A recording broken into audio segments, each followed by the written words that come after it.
So her own father claims that Meghan Markle froze her eggs years ago, and her brother says she had a hysterectomy long before Harry even appeared. Yet here she is with 2 children. What really happened? Stay tuned, because the answer turns everything upside down. Disclaimer: this video is for entertainment purposes only. Listen to this. During her early days on Suits, sources say Meghan quietly underwent egg retrieval and cryopreservation. According to her father, Thomas Markle, she banked embryos years before she even met Prince Harry back when she was married to producer Trevor Engelson. Now, most women delay freezing eggs until their late 30s. Meghan was in her early 30s with no public fertility concerns. Why freeze so early? Some whisper medical reasons, others point to strategic planning, but what comes next is another level. Maintaining frozen eggs isn't cheap.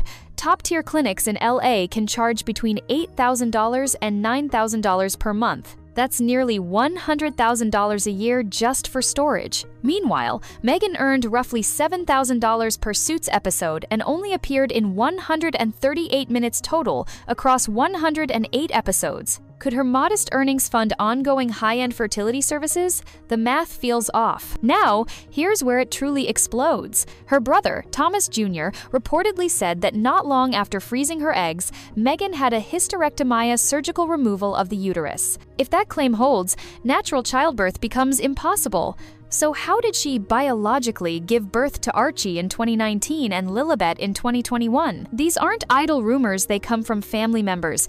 When her father went public, followed by her brother's statement, mainstream outlets mostly looked the other way. But what comes next is truly mind-boggling. If both claims are true, all the staged baby bump shots, the hospital visits, and the royal birth announcements suddenly require a new explanation. Let's break down those expenses again.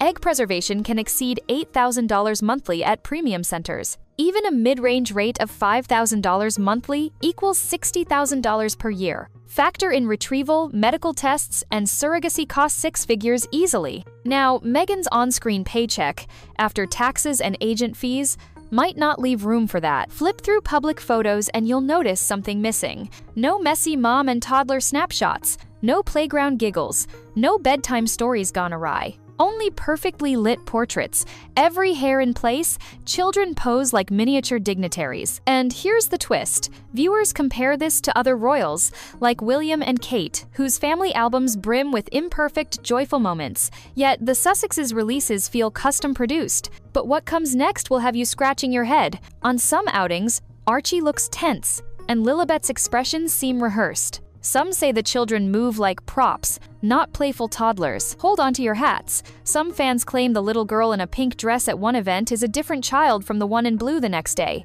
Facial features, hair length, even height seem inconsistent. Yes, kids grow fast, but within 24 hours? That raises eyebrows. Now, listen. Label this conspiracy or coincidence, but when multiple angles show Lilibet looking subtly different in studio releases, questions multiply. Are these playful outfit changes, or entirely different stand-in children used to protect a secret? Remember that pandemic-era video of Meghan in a hospital hallway with a pronounced baby bump? Fans dissected it frame by frame and say the belly folds unnaturally, like foam padding under her dress. During strict COVID lockdowns, maternity wards barred outsiders and camera crews. Yet here she was, filming a mini-production. How did she bypass infection controls? Who arranged that shoot? But what comes next is even more unsettling.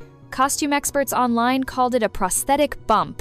If true, an entire public narrative was staged and possibly in breach of hospital policy. Contrast the Sussex announcements with typical royal bulletins. When George and Charlotte were born, palace releases included baby footprints, nurse quotes, and exact birth details. With Archie and Lilibet, we got an Instagram post from an anonymous photographer, no medical staff confirmation, no candid newborn images, just a fluffy caption. Next up, paperwork. Allegedly, Meghan's royal title, HRH for Her Royal Highness, was removed from the U.S. birth certificates for Archie and Lilibet, then quietly redded days later. In America, royal titles carry no legal weight, and clerks reportedly reached out to Buckingham Palace for clarification. Imagine the scene. American officials baffled, palace staff drafting clarifications, legal teams negotiating title usage. That's not standard protocol. But what comes next is jaw-dropping.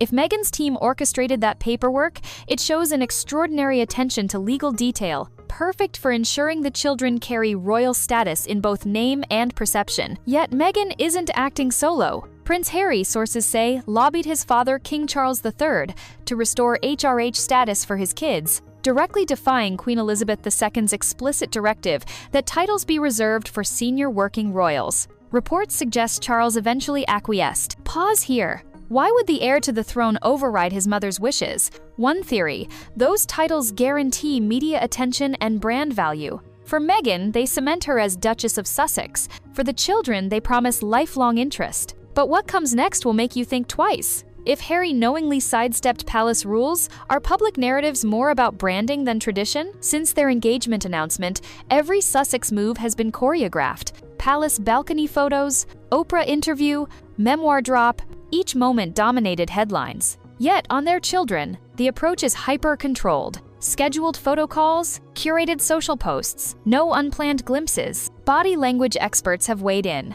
They note Meghan's stiff posture when holding her kids, minimal eye contact, robotic smiles, arms rigid rather than cuddling. Harry appears more relaxed off-camera but shifts into royal parent mode under the spotlight. Then there's the children themselves, rarely wriggling or fussing in her arms. For toddlers, that's unusual. They're either letting a cold waft up the spine or they're part of a set piece. But what comes next is unsettling.